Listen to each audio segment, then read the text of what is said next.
现在高铁窗外是山东省滨州市邹平市。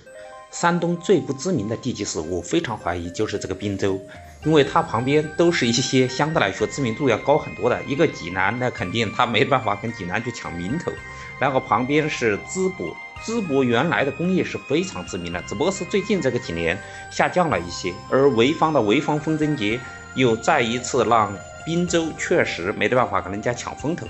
所以整个山东在我的心目中啊，因为我到山东次数不是特别多，我的印象这个滨州我几乎就没有跟他打过任何交道，只邹平我反倒来过几次。邹平这边有我们一个供应商，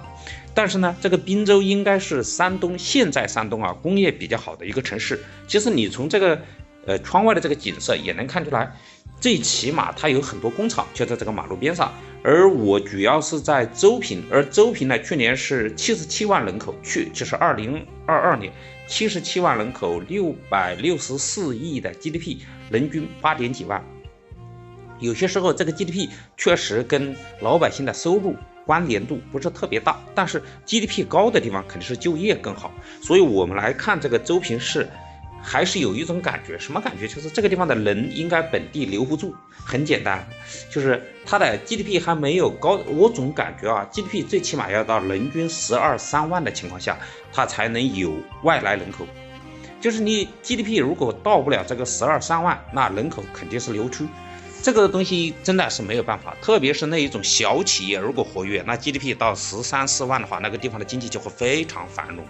反正我的感觉是这个样子啊。到了小企业比较多，然后人均 GDP 到了13、14万，我们再去观察那个地区的话，你任何时候那个马路上都是人来人往，除非你半夜1、2点，这个差异非常明显啊。现在马上要进入我见到的迄今为止经历的最长的一个水道，现在还没有进去啊，现在还是在山，这只不过给那个水道在做铺垫，马上就要进去了。其实这个水道里面我有1分钟左右没有拍，我们看一下啊，这个水道到底有多长。我在进水道的时候我就没想起来拍，我总觉得这个有个分把钟怎么也过去了。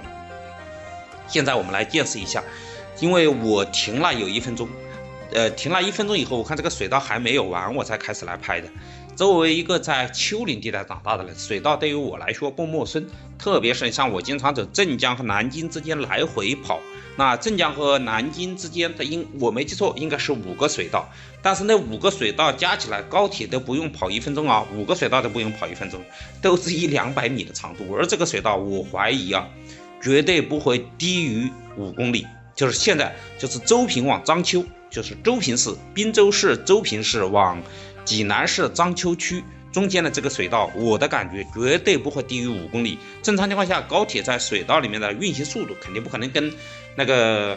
在平原地区那么高嘛。而这个水道现在已经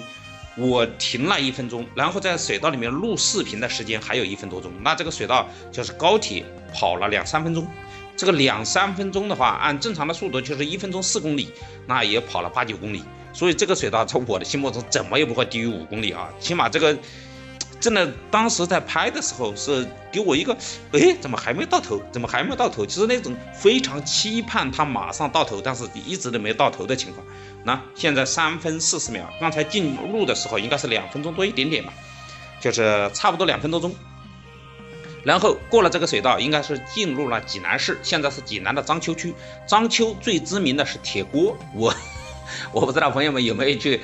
还记得前2年，应该是19年吧，当时中央电视台放那个《舌尖上中国》的时候，章丘铁锅很是火了一把。当时我就在章丘，记得我当时还拍个视频，只不过时间太久远了，我都不记得那个视频当时是怎么拍的，但是我记得我拍了